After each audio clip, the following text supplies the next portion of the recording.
Welcome back to the Don't Starve Together Deltona lock. Let's start things off by killing the third best character in the game. With Wolfgang dead, we must follow the rules and pick a new randomized character. With the second death of the run done, we are moving on to the third character, and we got Warley. A very underrated solo character in my opinion. Personally, I think Warley is one of, if not the best solo character in the game, due to how with the combination of Volt Goat Jelly and Chili Flakes, he can actually do more damage than Wolfgang solo, the character designed to do the most damage solo. And yes, I know Wolfgang can also eat the jelly and stuff, but I'm talking about a character exclusively by themselves. My plan upon getting Warley was to immediately grab some Volt Goat Jelly and fuck up Queen Bitch. However, I got a bit sidetracked when I spawned in and found the fat moon rock I was looking for last episode. And from henceforth, it is near impossible for characters to get lost now upon spawning in, which is a huge upside. I then proceeded to get lost and waste 3 days trying to find the base. I eventually find the base, and since I based in the Oasis, there are plenty of Volt Goats very willing to die. It was a full herd, and since Volt Goats have a 25% chance to drop their horn, I had pretty decent odds of getting at least 2, so I of course get none, because yeah, okay. Having no Volt Goat Jelly meant I wasn't at all able to kill Queen Bee can go die in a ditch for all I care, but after looking in the fridge I had realized, wow, I have a lot of food. And that combined with the insulation pack I got from Claus gave me an idea. Ruins. Now in spring a lot of things can go wrong in the ruins, all of which involve in rain. However, you must remember that I have a couple hours in this game, which meant taking risks is something very common to me. So I bring some meaty stews, meat, ice, and Warley's portable crockpot, and of course all the other essentials, and venture down. I got absurdly lucky with this underground spawn. There's basically everything in close proximity, and there's immediate mud. If you want to know why some mud is so important, mud is the first sign of getting near the ruins. The second sign is a crap ton of light bulbs, the third sign is a bunch of lichen and slurpers, the fourth is monkeys, and then you've arrived to the ruins. Now so far through this run I was getting pretty lucky, and I thought it couldn't get much better than this. What the hell just happened? After only a day of walking, I found the ruins connected to an eel pond, in not too close proximity to nightmare fishers, and almost no monkey pods in the path to the ruins. After I'm done with this Nuzlocke, I'm 99% sure I'm going to turn this into a mega base. Like, I don't know which character I want a mega base with, but it is definitely going to be a mega base. On top of this absurd luck, I found a lot of Thulecite statues, green gems, and yellow gems. I wasn't necessarily here to craft things though, I was here to scout out the ruins and kill the Ancient Guardian. I was forced to learn the hard way that ice, while infinite in a fridge, is apparently not infinite in a backpack fridge, making all of my contributions to global warming useless as I stood there watching my reward melt before my eyes. After finding the Ancient Guardian, I thought I may as well show you a lovely little cheese strategy known as saving and exiting the game. The reason this is a cheese strategy is because at a certain point in the fight, the light bulbs will stop emitting light for a bit, but thanks to the game's spawn protection system, it gives a fairly good infinite light for the fight. This is probably one of the more easy fights in the game, but unlike Queen Bee is the worst fight in the game, is very fun because you can do this fight with fairly minimal equipment. I recommend one speed boost, but as long as you have some form of protection and your meat to beat his meat with, you should be good to go. Just remember near the end of the fight to play it very slow because the hentai traps he leaves on the ground can be very lethal.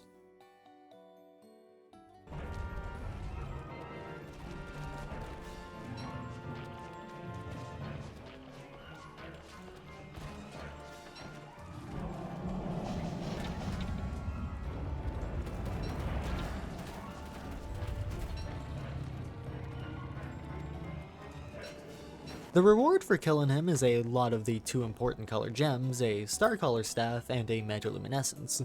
Quite possibly the best Ancient Guardian luck I've ever gotten. Before leaving the ruins, I decided to make a couple of Thulecite crowns, a Deconstruction Staff, and a spare Star Color Staff. For the rest of spring, I planned on Warley to do some adult labor, like mining rocks, collecting grass, all that stuff. However, this is Don't Starve Together, and plans can be thrown right out of the window in a matter of seconds.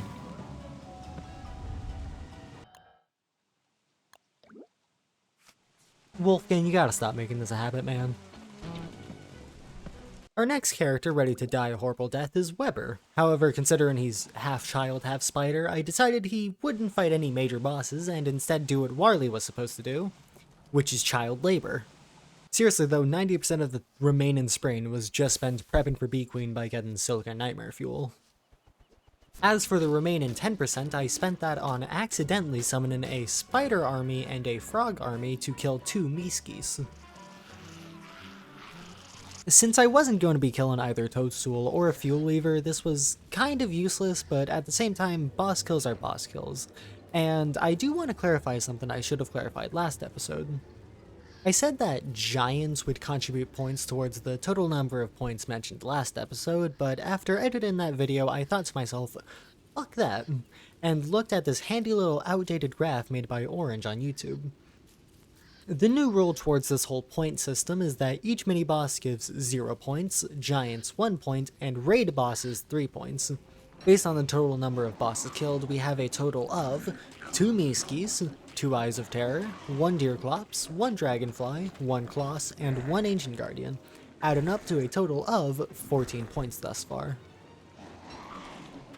As much as I wish I could say more about Weber, there really isn't anything else to talk about. He mined some rocks, made a harem of spiders kind of close to the base, found some mandrakes for pan flutes alongside a bunch of other menial tasks that really anyone could do.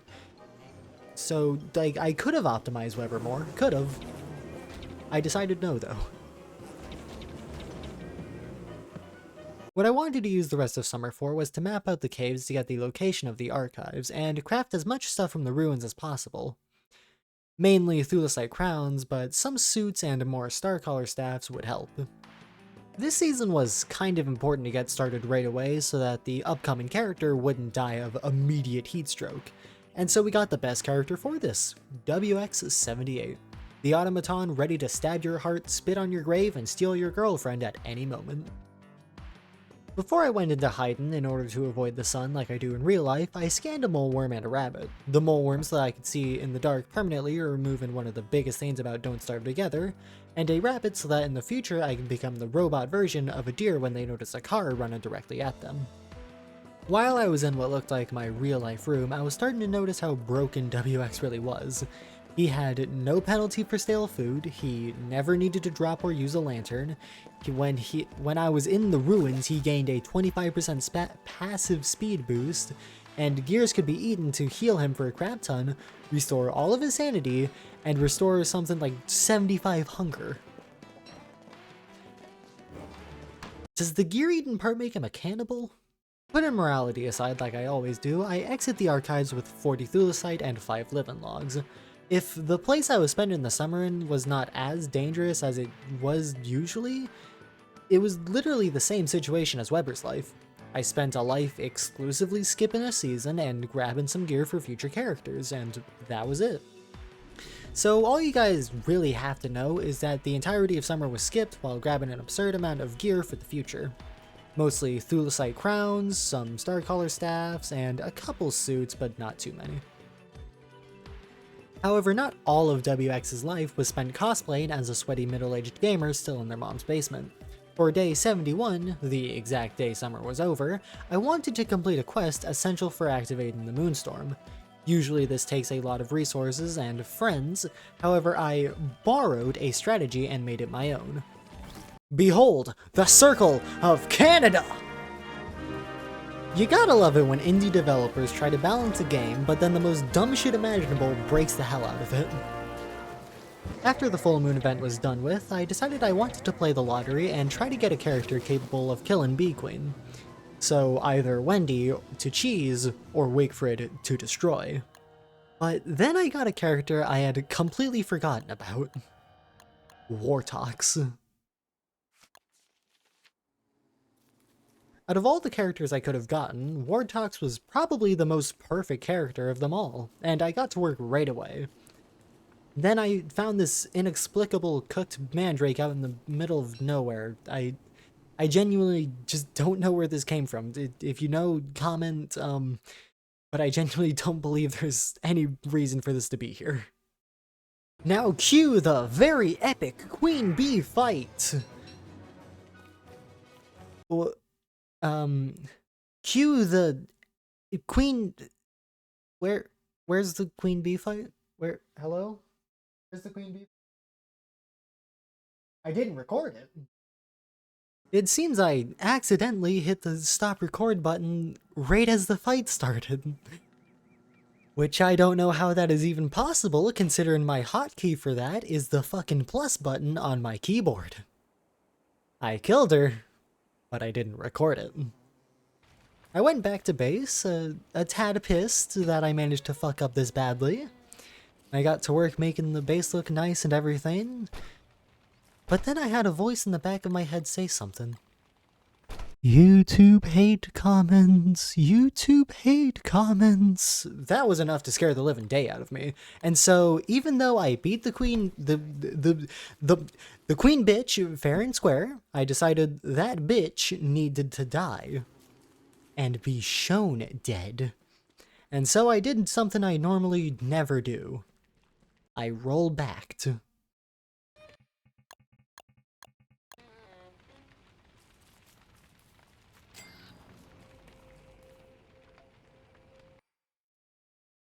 Ah, fuck, wait, I just realized my mic's turned on. I'm down to... You know, fuck it. Oh, and my game crashed, okay. Alright, so I just finished, like... Well, I didn't finish. I'm, like, halfway through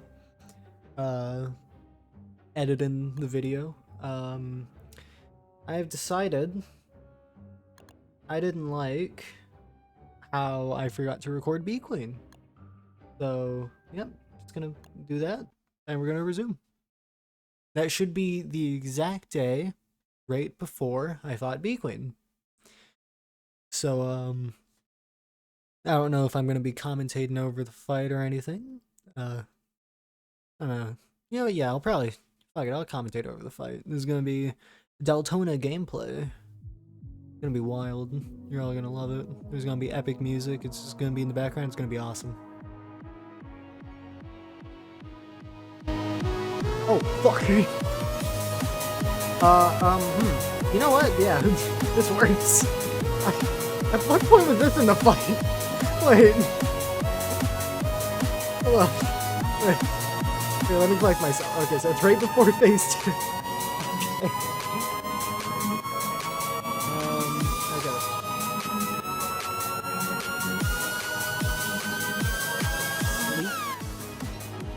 Okay, so I'm not gonna be able to commentate over, like, earlier phases, but I will be able to talk about this stuff. Alright, so the plan for once she gets into this phase, which is at 50% HP, is lure all of them over here, sleep them, and fight. You just tank Bee Queen. That's the entire thing. You just tank her. It's not the most honorable way of fighting, but it's the best one that works. This fight sucks. And, yeah.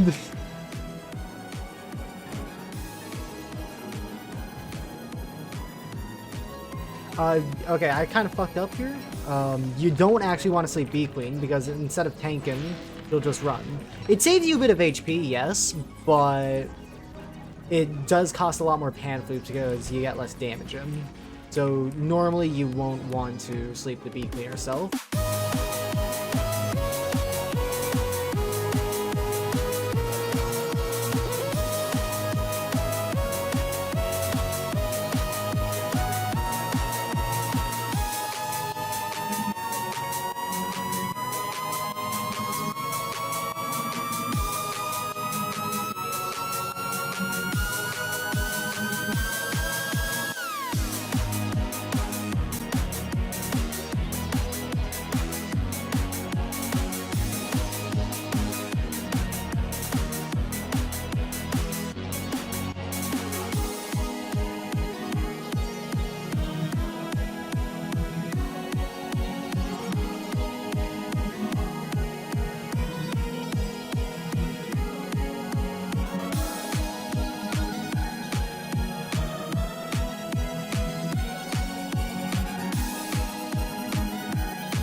Nice.